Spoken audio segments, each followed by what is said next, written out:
안녕하세요. 저는 평소 이 방송을 즐겨 듣는 60대 할아버지입니다. 저는 지금 아내 병간호를 하는 중인데요. 두 노부부가 하루 종일 집에만 있으니 무료하기도 하고 또 아내가 다른 사람 얘기를 듣는 것을 너무 좋아해서 평소에도 이 채널을 자주 듣고 있습니다. 그러다가 저희의 이야기가 나오면 아내 병세에 도움이 되지 않을까 하는 생각이 들어서 이렇게 사연을 보냅니다. 부디 아내가 이 사연을 듣고 우리의 행복한 시간을 다시 떠올려줄 수 있다면 너무나 좋겠네요. 이미 짐작하셨겠지만 제 아내는 치매를 앓고 있습니다. 이제 60대 중반. 요즘에는 노인 취급도 안 하잖아요. 그런데도 치매를 앓고 있어서 가끔은 내가 누군지도 자신의 이름도 기억을 하지 못할 때가 많습니다.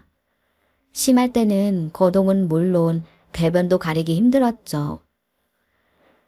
더 기가 막히는 건 아내가 언제부터 이런 증세를 보였는지 그 누구도 모른다는 겁니다. 또 왜 이렇게 되었는지 어쩌다 이런 상태가 되었는지도 전혀 모릅니다. 참 기가 막히고 하늘이 노할 우리 부부의 사연을 지금부터 들려드리겠습니다. 저와 아내는 옆 동네에서 자란 사이입니다. 하지만 어릴 때부터 그렇게 친했던 사이는 아니었어요. 그런 아내는 읍내 중학교에 다닐 무렵부터 또래 아이들은 다 알 정도로 유명했습니다. 아내는 그야말로 우리 동네의 퀸카, 모든 사람들이 다 선망하는 그런 사람이었거든요. 중학교 까까머리 시절부터 읍내로 향하는 버스에 아내가 타고 가는 걸 보려고 우리는 새벽부터 나와서 버스를 몇 대나 그냥 보내기도 했죠. 뽀얀 얼굴에 동그란 눈망울을 가진 아내가 새침하게 버스에 앉아있는 모습이 저는 아직도 어제 일처럼 선명하게 생각이 납니다. 그 모습을 보고서 가슴이 세차게 뛰던 것도 어제 일처럼 선명할 정도네요. 하지만 워낙 도도하고 행동이 바르던 아내는 함부로 누구와 말에 섞는 법이 없었고 난다긴다 하는 동네 총각들이 다 들이대보는 것 같았지만 말을 붙이는 족족 나가떨어졌어요. 저는 오히려 그런 모습을 보면서 통쾌하다고 할까? 그런 생각을 하면서 청소년기를 지나보냈네요. 그러다 대입을 실패하고 곧바로 군대를 가게 되었죠. 이런저런 일들을 겪으면서 아내에 대한 기억이 조금 희미해졌기도 했습니다. 그러던 어느 날 제가 상병 때쯤이었나? 휴가를 맞아서 고향으로 갔을 때 일입니다. 오랜만에 고향 친구들을 만나서 시내에서 저녁을 먹고 가볍게 술을 한잔하고 집으로 돌아오던 길이었죠. 그때는 교통편이 좋지 않아서 고향집으로 들어가는 버스가 1시간에 한 대였나 그랬을 겁니다. 그런데 하필 그 버스를 놓쳐버린 거예요. 그때가 5월이라 날씨도 괜찮고 술도 깰 겸 걸어가는데 옆마을을 지날 때쯤 후다닥 급하게 달려오는 소리가 들렸어요. 멀리 어둠 속에서 급하게 뛰어오는 사람이 보이더니 나를 보고는 와락 내 팔을 잡으며 제 등 뒤로 숨더군요. 어두워서 누군지는 잘 보이지 않았지만 가녀린 여자였는데 거친 숨을 몰아쉬며 몸을 부들부들 떠는 게 무슨 큰일이라도 생긴 것 같았네요. 그 이유는 곧 알 수 있었습니다. 그 여자 뒤를 따라 건장한 남자 둘이 달려오더군요. 시골 동네가 다 고만고만한지라 저는 그 둘이 누군지 단번에 알 수 있었습니다. 지금 시내에서 건달 노릇을 하고 있는 불량배로 한 명은 우리 동네 출신, 한 명은 옆 동네 출신이었죠. 제 뒤로 숨은 여자는 바로 제 아내였습니다. 당시 아내는 시내의 작은 회사를 다니고 있었는데 어릴 때부터 아내를 흠모하던 옆 동네 출신 건달이 끊임없이 추근덕대는 건 이미 널리 퍼진 소문이었죠. 나중에 사연을 들어보니 기가 막히더군요. 그날은 아내가 회사 회식 때문에 귀가가 늦었는데 버스를 타고 가던 아내를 중간에 강제로 내리게 했다는 겁니다. 시내에서 꽤나 주먹을 쓰던 놈들이라 버스 운전기사도 겁을 먹고 외진 곳에서 버스를 세우고 아내가 강제로 끌려나가는 것을 보고만 있었다고 해요. 지금이야 말도 안 되는 일이지만 벌써 40년 전의 일이니 그때 작은 시골에는 그런 일이 종종 벌어지기도 했었죠. 그렇게 논두렁만 있는 낯선 길 한가운데 끌어내려진 아내는 무서웠지만 침착하게 두 녀석의 주위를 따돌리고 뛰어 도망을 친 것입니다. 하지만 여자의 몸으로 뛰어봤자 얼마나 도망칠 수 있었겠습니까? 5분도 못 가 잡히기 직전에 저를 보고 급한 마음에 무조건 저에게 매달렸던 것이었어요. 그 둘은 기세등등하더군요. 상대는 주먹질로 단련된 놈들이고 거기다 숫자도 한 명 많았으니까요. 건달은 더럽게도 혼자 하면 실패할까봐 후배 건달을 데리고 왔습니다. 그런데 그 후배가 우리 동네 출신으로 저와도 잘 아는 사이였어요. 저는 아내를 등 뒤에 꼭 숨기고 악다구니를 썼죠. 야, 성태 너 이 새끼. 너 이런 짓 하고도 무사할 것 같아? 너네 어머니랑 아버지가 너 이런 짓까지 하고 다니는 거 알면 뭐라고 하시겠어, 어? 할 일이 없어서 건달도 모자라 여자까지 괴롭히냐, 이 못난 놈아. 아, 형일 아니니까 좀 빠져. 나도 곤란해. 그냥 둘이 이야기만 좀 하면 돼. 거기 좀 빠지쇼. 우리가 할 얘기가 있으니까 큰 소리 내기 싫으니. 건달은 위협적으로 팔을 휘휘 내저으며 거들먹거렸습니다. 겁이 났지만 저는 동기를 내었죠. 제 아내는 제 뒤에서 와들와들 떨고 있었거든요. 아가씨, 저 사람들이랑 할 얘기가 있어요? 제가 이렇게 묻자 아내가 뒤에서 고개를 세차게 흔들더군요. 이분은 할 얘기가 없다잖아. 다 꺼져. 할 얘기가 있어도 낮에 하면 되지. 오밤중에 이게 무슨 개시작이야. 이 새끼가 진짜 미쳤나? 야, 너 짖고 싶어. 이렇게 소리치며 건달이 저에게 달려들었습니다. 저는 아내를 뒤로 힘껏 밀며 빨리 도망가라고 소리치고 그 둘의 다리를 죽자고 잡고 매달리기 시작했어요. 아무리 거센 발길질과 주먹세례가 날아와도 절대 그들을 놔주지 않았습니다. 그나마 다행인 건 둘 중 한 명인 고향 후배는 차마 절 때리지도 못하더군요. 그리고 그 옆에 건달이 화가 나 주변에 큰 돌을 들어 저를 내리치려 하는 것을 말렸네요. 아내가 무사히 도망을 쳤다고 생각되었을 즈음 그 둘도 일이 틀어졌다는 것을 알았는지 저를 내버려두고 침을 텟 뱉으며 사라졌습니다. 저는 그대로 정신을 잃었다가 아내가 불러온 사람들에게 발견되어 병원으로 옮겨졌죠. 다친 부위는 꽤 부상이 심했어요. 갈비뼈가 부러지고 다리뼈에도 금이 갔다죠. 그래도 그때는 젊은 시절이라 회복이 빠르더군요. 거기에 군대 복귀도 늦춰지고 게다가 매일 아내가 병문안도 오는 것이 얼마나 좋던지. 그야말로 아픈지도 모를 정도였습니다. 매일 귀에 입이 걸려있는 모습을 보고 어머니가 등짝을 때리실 정도였네요. 그렇게 저희의 인연은 시작되었습니다. 쌀쌀 맞고 도도하다고 생각했던 아내는 사실 따뜻하고 정 많은 사람이었어요. 얼굴만 예쁜 게 아니라 마음도 너무 고운 사람이라는 걸 안 이상 저는 망설이지 않았습니다. 군대로 복귀해서도 매일매일 정성 들여 편지를 써서 보냈고 어떻게든 휴가를 나와서 아내를 퇴근길에 매일 집으로 데려다 주었어요. 저의 그런 정성에 아내도 마음을 열게 되었죠. 제대를 하고 저는 대입 준비를 하려던 계획을 바꾸어 바로 취직했습니다. 시내 자동차 정비 일을 배우기 시작했어요. 그땐 아내와 빨리 결혼해 자리를 잡아야겠다는 생각밖에 없었던 것 같습니다. 그렇게 우리는 제가 제대한 지 1년 만에 결혼을 했어요. 그날이 저에게 가장 행복했던 날이 아니었을까 싶네요.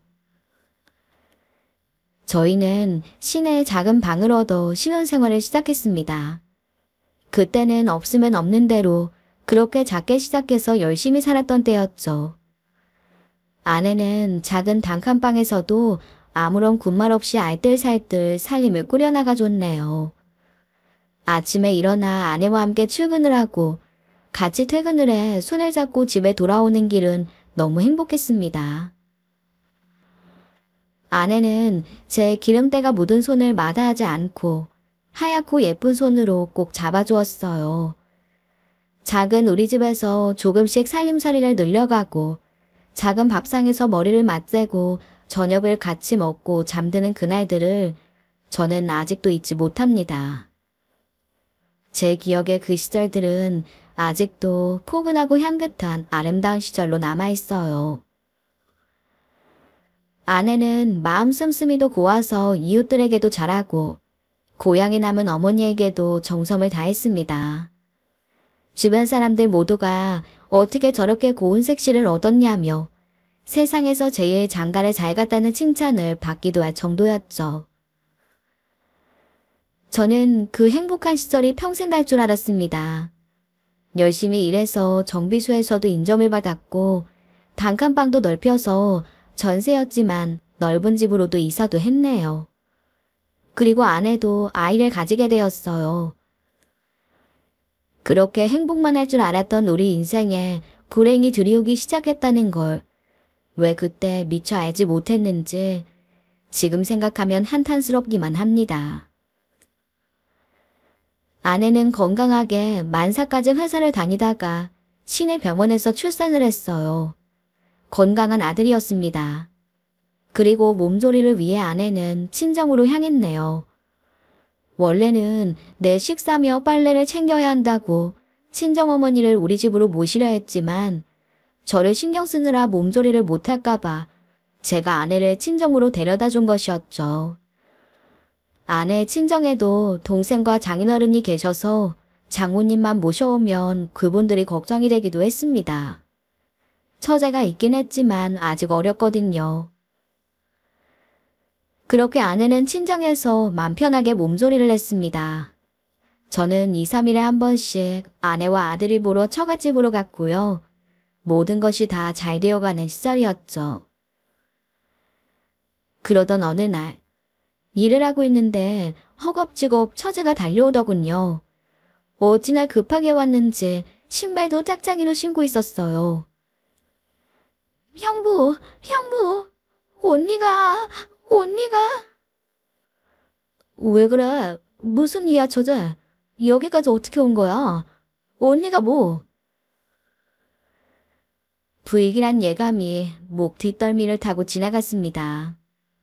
당시에는 전화도 잘 없던 때라 처제는 저에게 급하게 말을 전하기 위해 그 먼 길을 자전거를 타고 쉼없이 달려온 모양이었어요. 언니가 없어요. 아기도 없어. 아무리 찾아도 없어요. 빨리. 저는 결함을 맞은 듯 놀라 급히 차를 몰고 아내의 친정으로 향했어요. 머리며 옷도 산발인 처제는 차 안에서 울음을 터뜨리며 말했습니다.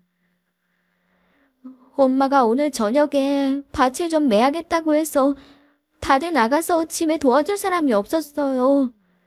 언니가 애기랑 자고 있을 테니 가서 도와주려고 해서 나갔다 왔는데 언니가 없어졌어요. 아기도 없고 아무리 찾아도 없어요. 어떡해요. 집에 도착해보니 동네가 난리가 나 있었습니다. 멀쩡히 집에 있던 아내와 아기가 없어졌으니 당연한 일이었죠. 처음에는 산책이라도 갔나 여겼는데 한 달도 채 안 된 신생아를 데리고 나갔다는 것이 이상했다고 합니다. 게다가 아내는 아직 아기를 업지도 못했거든요. 그래서 동네는 물론 시내로 나가는 길까지 전부 가봤지만 아내를 찾지는 못했다고 했어요. 결정적으로 아내의 신발이 집에 그대로 있었던 것이죠. 게다가 집안의 이불도 마구 흩어져 있었다고 했습니다. 마치 누군가 몸싸움을 벌이다 끌고 간 것처럼 말입니다. 저희는 미친 사람처럼 동네를 헤매었어요. 해가 뉘엿뉘엿 넘어가는데도 아내와 아기의 흔적은 도저히 찾을 수가 없었네요. 저는 혹시 저를 만나러 갔나 싶어 시내로 가는 길을 무작정 달렸습니다. 그때 저 멀리 어느 아주머니가 우렁차게 울어대는 아기를 안고 터덜터덜 걸어가는 것이 보이더군요. 그 울음소리가 꼭 제 아들 같았어요. 놀라 달려가니 제 아들이 맞더군요. 아기를 안고 있는 사람은 아내와 한 동네에 살던 아주머니였고요. 놀란 아주머니가 당황하며 주절대기 시작하더군요. 아니, 아이 이게 도대체 무슨 일이에요? 아기가 저기 산 아래 밭흙에 누워 있었다니까? 내가 판이라고 오다가 너무 놀래서. 아기가 새대각이었어요? 헐 놀래라. 애가 푹 잠들어 있었나 봐. 덩굴 안에 있어서 언뜻 보면 모르고 지나칠 뻔했다니까. 저는 덜덜 떨리는 손으로 아기를 받아 안았습니다. 아기는 배가 고픈지 큰 소리로 울고 있었어요. 하지만 그 외에는 어디 다친 데도 없었고 생채기 하나 난 곳이 없어 보였네요. 그렇게 아기는 찾았지만 아내의 흔적은 그 어디에도 없었습니다. 하루가 지나 몇 날 며칠을 찾았지만 그림자도 찾을 수 없었죠. 당시는 지금과 달리 CCTV도 없던 때였고 성인이 실종되는 것은 무조건 가출로 처리하던 때라 수사도 쉽지 않았습니다. 아내가 없어진 날은 시내 집으로 돌아오기로 한 바로 전날이었어요. 전날만 해도 집으로 돌아올 준비에 이것저것 준비할 것을 부탁하고 빨리 집에 가고 싶다고 설레하던 사람이 가출이라니. 말도 안 된다고 해봤지만 소용없었습니다. 혹시 모르는 남자가 있었던 것 아니냐. 아이까지 버리고 가는 걸 보면 그럴 수 있다. 그때 동네 뒷길로 검은색 승용차가 지나가는 걸 봤다는 둥 동네에는 흉흉한 소문만 떠돌았습니다. 지금 생각해보면 아기를 찾았다는 그 아주머니가 이상하다는 것도 아기가 정확히 어디에 있었는지 묻지 못했다는 것도 그때는 워낙 경황이 없어서 현명한 판단을 하지 못했던 것 같아요. 또 그 아주머니가 그 동네에서 오래 살던 사람이라 그 누구도 의심할 생각을 하지 못했습니다. 저 역시 그 아주머니가 아기를 안고 동네 쪽이 아니라 시내로 가고 있었다는 점이 이상했다는 생각을 나중에야 떠올렸을 정도니까요. 그렇게 속절없이 시간은 흘렀습니다. 저는 하던 일도 다 내팽개치고 아내를 찾아 전국을 헤매기 시작했네요. 그러고 보니 결혼식을 올린 이후로 제대로 된 아내 사진도 한 장 없었습니다. 겨우겨우 재산을 털어 아내의 얼굴을 떠올려 전단지를 만들었을 정도로요. 큰돈을 들여 사람들이 많이 오가는 기차역과 버스 터미널에 서서 전단지를 돌리고 현수막도 내걸었습니다. 하지만 아내를 보았다는 사람은 어디에도 없었죠. 그렇게 3년이라는 시간이 흘렀습니다. 저는 점점 피폐해져만 갔네요. 그래도 아이는 다행히 외갓집과 할머니 집을 오가며 무럭무럭 자랐어요. 그런데 어느 날, 그날도 전국을 헤매다 집으로 돌아와 술에 취해 잠들었다 깨었는데 어린 아들이 옆에 곤히 잠들어 있더군요. 고사리 같은 손으로 제 손가락을 꼭 잡은 채로 말입니다. 일어나 그 작고 고운 손을 보는데 아이는 그 사이에 부쩍 자라 있었습니다. 제 모습을 보고 어머니가 눈물을 찍어냈죠. 네 맘은 알지만 아이 생각해서 이제 그만해라. 애가 이제 커서는 맨날 아빠 언제 오냐고 묻고 또 묻고 대문만 보고 있어. 내가 그 모습을 보려니 가슴이 찢어진다. 애 엄마야 그렇다 쳐도 애가 무슨 죄냐. 너랑 애 싫다고 도망간 년 그만 찾고 아들이나 키워야지. 도망이라뇨. 그런 말씀 마세요. 그런 사람 아니잖아요. 나도 안다. 그럴 애가 아니라는 거. 그런데 못 찾는 걸 어쩔 거야. 그냥 너 싫어서 도망갔다 치고 가슴에 묻어라. 어디서 살았는지 죽었는지도 모르는 사람 그만 찾고 네 옆에 있는 애를 봐야지 어떡할 거야. 3년이면 할 만큼 했다.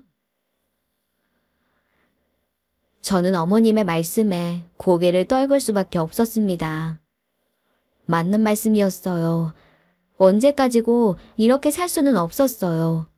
저에게는 아들이 있었고 이 아이를 반드시 키워내야만 했네요. 그날부터 저는 어머니를 모시고 시내로 이사를 나가 그냥 묵묵히 살아갔어요. 열심히 일을 한 덕분인지 살림은 금방 안정을 찾았고 다행히 아이도 결탈 없이 무사히 잘 자라서 대학도 졸업하고 좋은 곳에 취직도 했습니다. 아이를 키워주신 어머니는 그 사이에 돌아가셨죠. 저도 늙어서 어느새 머리가 허옇게 새어버렸고요.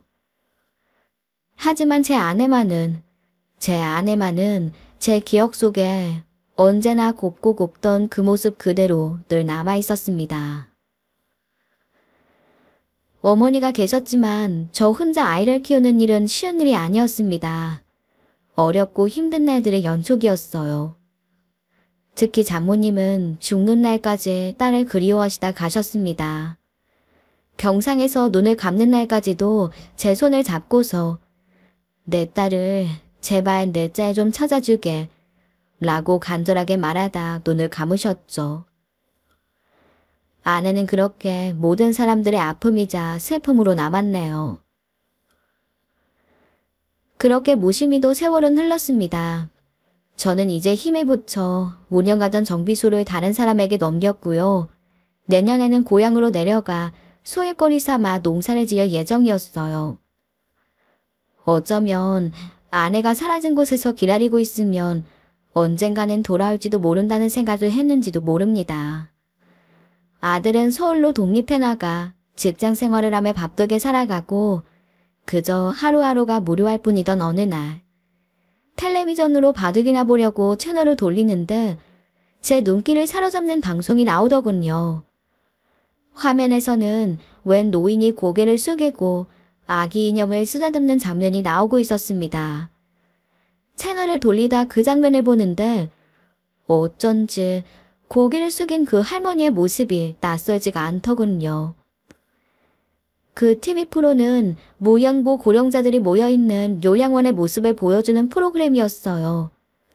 치매에 걸려 거리를 헤매다 집을 찾지 못한 노인들, 버려진 노인들, 노숙자였다가 치매에 걸린 노인들 같이 불쌍한 노인들이 모여 사는 곳이었죠.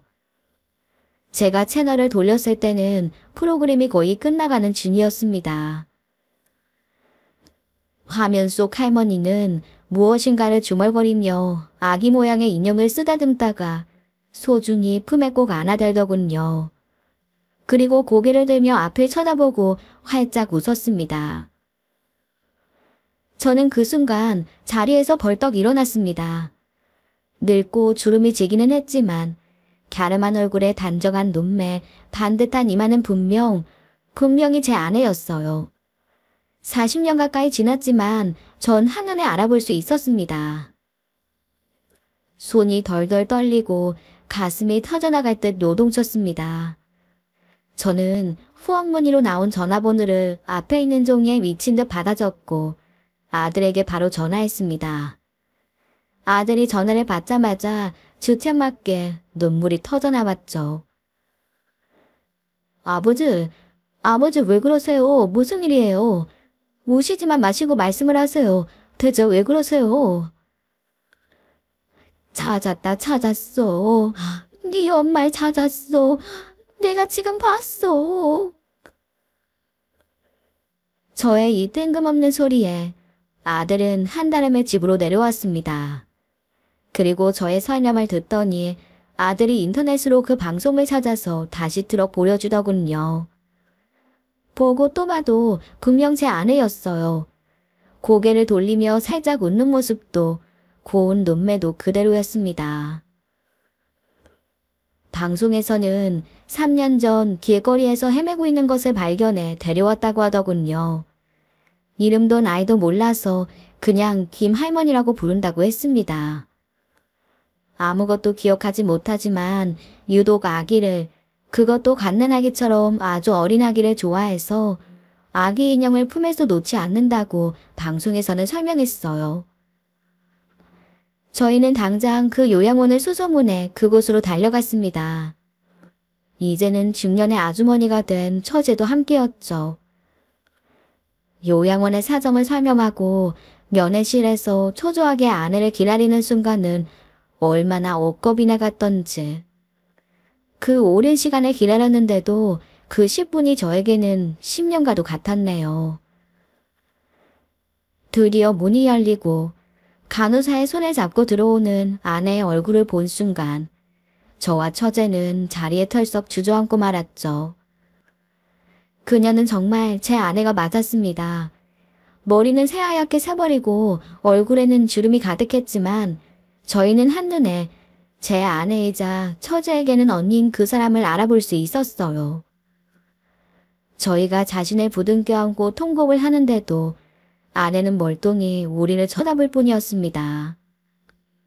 아내의 상태는 심각했습니다. 심한 치매로 자신의 나이도 이름도 기억하지 못했고 그동안 어디서 살았는지도 알지 못한다고 하더군요. 그뿐이 아니었어요.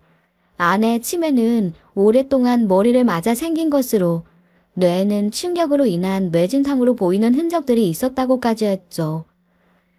거기에 몸 곳곳에는 상처와 흉터들이 가득했습니다. 처제와 저는 의사의 설명을 들을 때마다 통곡을 하고 오열했습니다. 그 곱고 곱던 아내가 대체 어디서 이 지경이 되었는지는 도저히 알 방법이 없을 것만 같았죠. 저희는 필요한 수속을 거쳐서 아내를 요양원에서 퇴원시켜 집으로 데려왔어요. 처제는 급히 고향집으로 내려가 집을 치워 거기서 살게 됐습니다. 예전 살던 집을 보면 조금이라도 기억이 돌아오지 않을까 하는 기대 때문이었죠. 아내는 집으로 돌아와서도 한동안 정신을 차리지 못했어요. 상태가 나빠져 동네를 배회하기도 했고 배변을 가리지 못해 처제와 제가 번갈아가며 뒤처리를 해야 할 때도 있었습니다. 아들도 시간이 날 때마다 고향으로 내려와 제 엄마의 팔다리를 주무르고 손을 꼭 잡고 산책을 다니기도 했는데요. 어떤 날은 늙은 엄마의 무릎을 베고 누워서 몰래 눈물을 흘리고 있는 것을 제가 우연히 보고 못 본 척 고개를 돌린 적도 있었죠. 젖을 떼기도 전에 헤어져 엄마의 점을 모르고 자란 아들의 처지가 너무나도 가슴 아팠습니다. 하지만 그런 아내가 늦게라도 돌아온 것이 저희에게는 기쁨이고 행복이었습니다. 처제와 저 그리고 아들은 마치 깨어지기 쉬운 유리병처럼 아내를 지극정성으로 돌보았네요. 그 정성에 보답이라도 하는 듯 아내의 상태는 점점 나아졌고요. 다른 사람 없이는 걷지도 못하더니 점차 혼자 걸어다니고 배변도 잘 가리고 자신의 이부자리도 곧잘 정돈하고는 했습니다. 어느 날은 저와 함께 마루에 앉아 햇볕을 쬐다가 이런 이야기를 했어요. 여보, 아기 젖줄 시간 아닌가? 애가 배가 고파서 깰 때가 되었는데. 응? 뭐라고? 당신 방금 뭐라고 했어? 다시 말해봐. 놀란 제가 대묻자 아내는 저를 빤히 쳐다보며 빙그레 웃었죠. 아니, 뭘 그렇게 놀래요. 아기 젖 먹을 시간 다 되었다고요.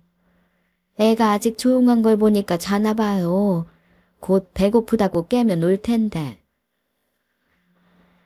저는 웃는 아내의 손을 잡고 눈물을 흘렸습니다.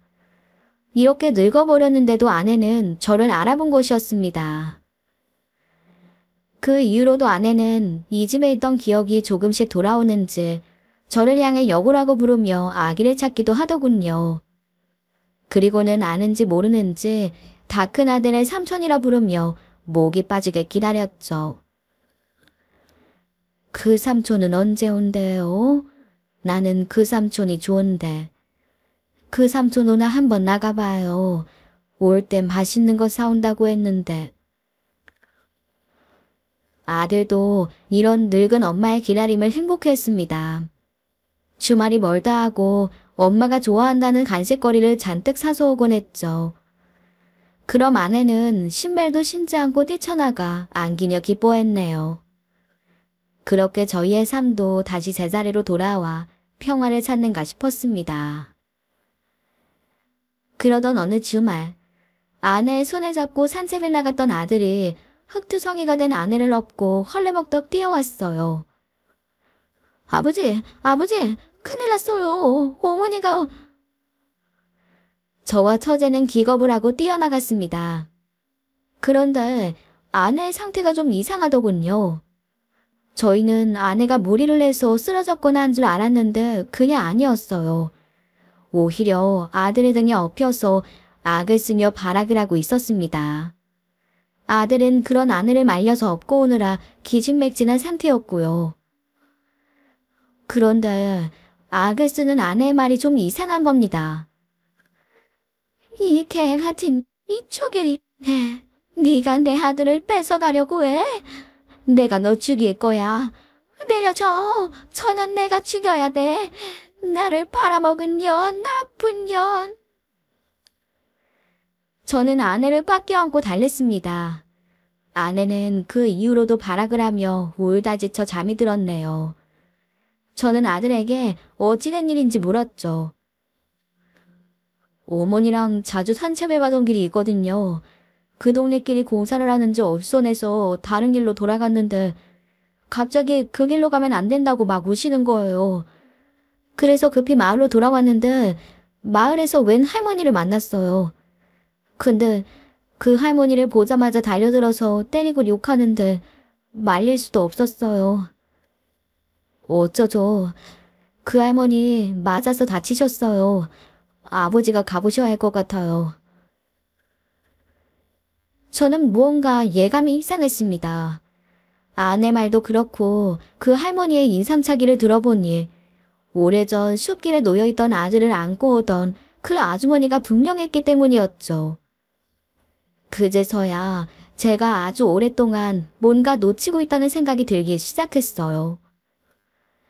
그 아주머니는 숲에 있는 밭으로 일하러 갔다가 아들을 발견했다고 했습니다. 그런데 그 아주머니는 최근에 아내가 아이를 낳고 몸조리를 하러 와 있다는 사실을 잘 알고 있는 사람이었다고 해요. 그만한 갓난쟁이가 아내의 아기라는 사실을 모를 리 없었을 겁니다. 근방에는 마을이 없었으니 말입니다. 그런데도 그 아주머니가 아기를 안고 걷던 방향은 바로 시내였어요. 오히려 마을과 멀어지고 있었던 중이었죠.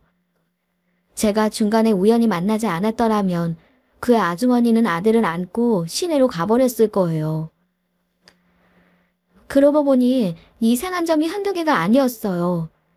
장모님이 돌아가시고 장례식에는 마을 사람들이 많이 왔었는데 그 아주머니는 오시지 않았습니다. 장모님은 생전에 손주를 찾아줬다며 그 아주머니에게 몹시 고마워하며 극진하게 대했다고 합니다. 은인이라면서 말이죠. 하지만 그 아주머니는 장례에는 오지 않고 대신 꽤 큰 금액의 부의금을 보내왔어요. 평소 이웃들에게 하는 액수보다 아주 큰 액수여서 놀랐는데 그때는 아마 생전에 받은 대접이 고마워서 그런가 보다 하고 지나쳤죠. 그때 퍼뜩 머리를 스치는 생각이 있었습니다. 그 건달, 처녀 시절 아내를 희롱하려다 실패했던 그 건달 말입니다. 그 건달은 그 일이 있고 얼마 있다 군대를 갔다가 타지로 나가 정착했다고 했어요. 하지만 아내가 몸조리를 하러 친정에 왔을 때는 그 건달도 돌아와 있었죠. 제가 당시 그가 마을에 있다는 사실을 알고 찝찝하게 생각했던 것이 기억났습니다. 그래도 아내는 이미 결혼해 아이까지 낳은 몸이었고 집에는 늘 식구들이 북적북적하니 무슨 일이 있으리라는 것은 꿈도 꾸지 못했었던 거예요. 그제서야 무언가 머릿속에서 하나둘씩 의문이 풀리는 느낌이 들기 시작했어요. 그 건달과 그 아주머니의 아들은 친한 친구 사이였다고 들었어요. 그리고 아내가 사라지는 그 난리를 치른 뒤에 그 아주머니의 아들은 시내로 나가 가게를 차렸습니다. 꽤 번듯한 가게였기 때문에 그 돈이 어디서 났을까 다들 궁금해했었죠. 분명 그 사이에는 관련이 있는 것이 확실했네요. 저는 안절부절하는 아들을 불러앉히고 처제까지 불러서 저의 이 생각을 모두 공유했어요.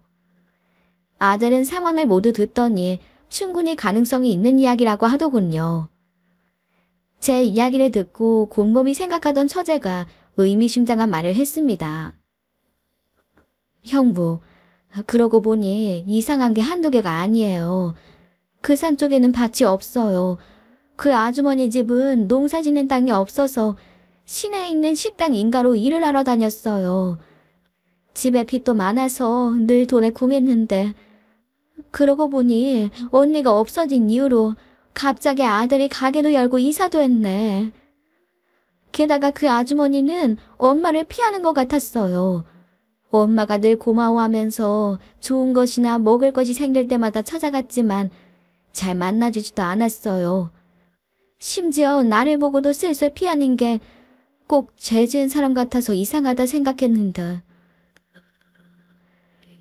처제는 주먹을 쥐고 손을 부들부들 떨었습니다. 저는 이 모든 사실을 반드시 밝혀야겠다 생각했죠. 그런 우리의 생각을 알기라도 하는 듯 길에서 아내에게 두들겨 맞는 봉변을 당한 그 아주머니는 따지러 오지도 않더군요. 처제가 떠보듯 찾아가 봤지만 노인이 그럴 수도 있다며 괜찮다고만 했습니다.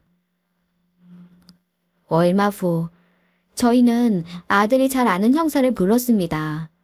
그리고 치매 노인 전문가인 상담가도 대동했죠. 아내에게 차분하게 상황을 이야기하고 진정시킨 다음 그날의 일을 물었어요.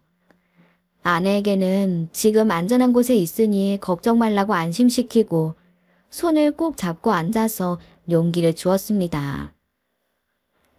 겁먹은 눈으로 주위를 두리번거리던 아내는 저에게 물었죠. 여보, 이러면 꼭 그 나쁜 놈들 잡아서 벌 줄 수 있는 거예요? 그래요. 걱정 말아요. 당신 옆에 내가 있잖아. 다시는 그놈들이 당신 못 괴롭힐 거야. 우리 아들도 못 데려가. 걱정 마. 진짜죠? 다시는 나 못 데려가죠? 그럼 우리 아들 당신이 잘 숨겨놓은 덕분에 잘 찾았어. 걱정 마. 알아요. 저 삼촌 저렇게 잘 커줘서 내가 고마워.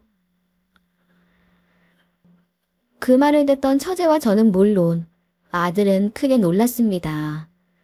아내는 삼촌이라고 부르던 이가 자신의 아들이라는 사실을 알고 있었던 것입니다. 아직 완전하지는 않지만 점점 기력을 회복하고 있었던 것이었죠. 그리고 이어 아내가 털어놓은 이야기는 그야말로 충격적이었어요. 30년도 더 넘은 일을 아내는 아주 또렷하게 기억하고 있었습니다. 그날 가족들이 전부 일을 나가고 집에는 아내와 어머니, 처제만 남아있었다고 했어요. 그런데 갑자기 그 아주머니가 집에 찾아와서는 이런저런 이야기를 하더니 산 밑에 터사가 무너졌는데 밭은 괜찮냐고 하더랍니다. 안 그래도 산모와 아기를 돌보느라 아버지 혼자 농사일을 하던 때라 어머니가 관리하시던 밭은 그동안 돌볼 사람이 없었던 것이죠. 깜짝 놀란 어머니가 가봐야겠다고 집을 나서자 그 아주머니가 그러더랍니다. 아이고, 어머니 혼자 힘드실 텐데 나도 가게를 가봐야 해서 도와줄 수가 없네. 아유, 혼자 다 할 수 있으려나. 이 말을 듣고 처제가 나도 같이 가서 도와야 하나 걱정을 하고 있으려니 아내가 나는 괜찮으니 너도 가보라고 한 것이죠. 처제가 얼른 다녀오겠다고 호미를 챙기고 집을 나서자 아주머니도 처제와 함께 날았답니다. 그렇기 때문에 그 누구도 그 아주머니를 의심하지 않았던 거예요. 그렇게 전부 집을 나서고 아내는 아이에게 젖을 물려 재웠다고 했습니다. 그리고 자신도 옆에 누워서 까무룩 잠이 들었나 싶었는데 갑자기 인기척이 느껴져 눈을 떠보니 그 아주머니가 방에 들어오려 하던 참이었다고 했죠. 아니, 웬일이세요? 가게 가신다고 안 그러셨어요? 뭐라도 두고 가셨어요? 아니야. 그냥 다시 와봤어. 아우, 애기가 얼마나 이쁜지. 내가 좀 안고 있을 테니 눈 좀 더 붙여. 이땐 잘 시간도 없잖아. 그 아주머니는 굳이 누워서 잘 자고 있는 아기를 안으려고 하더랍니다. 이상한 느낌이 들어서 아내가 아기를 안아들고 가보시라고 했더니 본색을 드러내면서 품 속에 아기를 빼앗으려고 들었다고 하더군요. 놀란 아내가 신발도 못 신고 방을 나와 마당으로 도망치니 따라오면서 고함을 질렀다고 했습니다. 내놔, 아기 내놔. 너는 젊으니까 또 낳으면 되잖아. 그 애 하나만 있으면 몇 명이 편해지는 줄 알아? 내놔. 그 이야기를 듣고 기겁을 하고 아내는 대문 밖으로 도망쳤습니다. 하지만 그때는 한참 농번기여서 동네에는 사람이 별로 없었죠. 그나마 사람들이 모여있는 마을회관으로 가는 길에는 낯선 남자들이 길을 막고 있었다는 건요. 그 남자들 제일 앞에는 바로 그 남자, 아내를 따라다니다 욕을 보이려 했던 그 건달이 서 있었고 그 뒤에는 그 아주머니의 아들도 있었다고 했습니다. 그걸 보고 아내는 황급히 집 뒷길을 이용해 산으로 도망을 쳤던 거예요. 하지만 아이를 낳은 지 얼마 되지 않은 몸으로 신발도 없이 남자들을 피해 도망을 갈 순 없었겠죠. 아내는 할 수 없이 아이를 외진 곳 논두렁에 잘 숨겨두고 반대쪽으로 달려갔다고 했어요. 그 길이 밭일을 마치고 돌아오는 어머니와 여동생이 다니는 길이니 제발 발견되기를 바라고 또 바라면서요. 내가 반대쪽으로 달려가면서 마음속으로 빌고 또 빌었어. 제발 우리 아들 무사하게 해달라고. 일하고 돌아온 엄마가 볼 수 있게 해달라고. 제발 그때까지 무사해달라고. 그렇게 빌면서 뛰었어. 아내는 뜨거운 눈물을 흘리며 말했습니다. 그 말을 듣던 아들이 늙은 어머니의 손을 꼭 붙들었죠. 그제야 저는 아들이 왜 다른 곳에서 발견되었는지 이해할 수 있었어요. 아내는 아이를 지키기 위해 자신을 던진 것이었습니다. 뒤따라오던 아주머니가 아이를 발견하고도 남자들과 같이 차로 떠나지 못했던 것은 아내가 너무 심하게 반항을 해 급히 떠나야 했기 때문이었습니다. 만약 그때 아이까지 같이 차에 태웠다면 하나뿐인 아들이 어떻게 됐을지 생각만 해도 끔찍하네요. 당연히 얼마 가지 못해서 아내는 남자들에게 잡혔다고 하더군요. 그들은 세워놓은 차에 아내를 태우고 한참을 달렸대요. 그 사이에 아이를 찾으려고 주위를 뒤지던 그 아주머니가 제 아들을 발견해서 그놈들을 만나기 위해 시내로 가는 걸 다행히 제가 발견했던 것이었죠. 저는 온몸에 소름이 끼쳤습니다. 이런 어마어마한 짓을 저질러 놓고 내 아들에게서 평생 엄마를 빼앗아 놓고 어쩌면 내 아들까지도 빼앗길 뻔한 천인공노한 일을 저질러 놓고 그 인간들은 이제껏 편하게 잘도 살아왔던 것입니다. 그렇게 아내가 끌려간 곳은 어느 멀리 떨어진 도시의 단칸방이었다는군요. 그 건달놈이 미리 준비해 놓은 곳이었죠. 그리고 놈들의 대화를 통해 아들은 무사히 집에 돌아갔다는 사실을 알게 되었다고 했습니다. 그래서 거기서 건달놈들에게 모진 일을 당하고 폭행을 당해도 참고 견딜 수 있었다고요. 그런데 그것이 끝이 아니었다는군요. 아이를 데려가지 못해서 정해진 돈을 받지 못하자 아내를 팔아칠 계획을 세웠던 것이었죠. 얼굴도 반반하니 빨리 알아봐. 처녀라고 하고 돈 많이 주는 대로 골라. 섬이든 어디든 상관없으니까. 그래도 아내는 언젠가는 꼭 다시 집으로 돌아가 저와 아들을 만날 희망으로 삶의 끈을 놓지 않으려 했답니다. 하지만 아무리 발버둥을 쳐도 도저히 빠져나갈 수 없는 현실에 점점 절망하고 만 것이었죠. 가장 치가 떨렸던 것은 그 건달이 아내가 도망을 가면 어디든 쫓아가 잡아왔다는 것이었습니다. 딱 한 번 섬에서 운 좋게 빠져나와 도망을 친 적이 있었는데 고향까지 다 와서는 시내에서 그놈에게 붙잡힌 적이 있었다고 했습니다. 도망쳤다는 연락을 받자마자 그놈은 아내가 이곳으로 돌아올 줄 알고 몇 날 며칠을 기다렸다 다시 잡았던 것이죠. 도대체 사람이 사람에게 어떤 옥하심정을 가졌길래 어린 시절부터 알고 지내왔던 고향 친구를 그런 끔찍한 곳으로 팔아넘길 수 있는지, 그것도 모자라서 그 자식을 납치하려고 하고 겨우 도망친 사람을 끝까지 쫓아와 다시 그 지옥으로 돌려보낼 수가 있는지 도저히 용서할 수 없었어요. 그 이후부터의 기억은 조금씩 뒤죽박죽이 되어 있었습니다.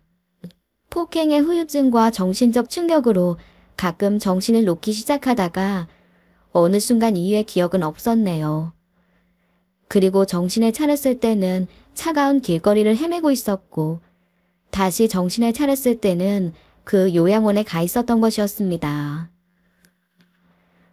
사연을 들은 우리는 분노와 슬픔에 사로잡혀 눈물바다가 되었어요.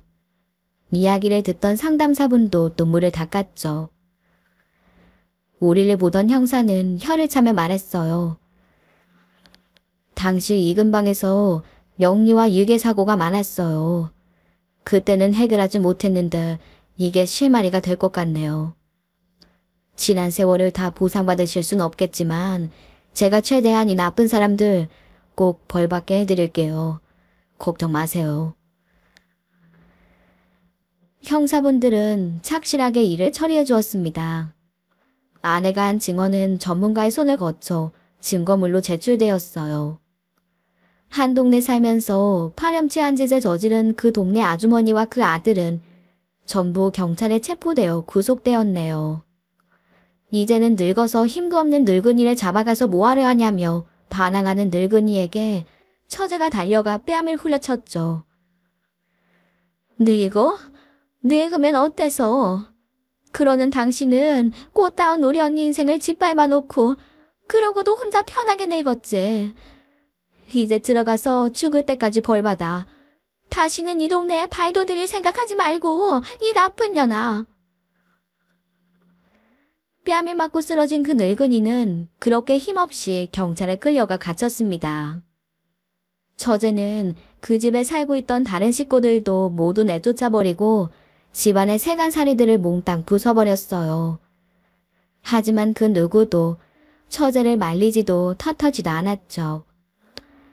그 집의 다른 식구들은 그 길로 집을 버리고 도망치듯 떠나버렸습니다.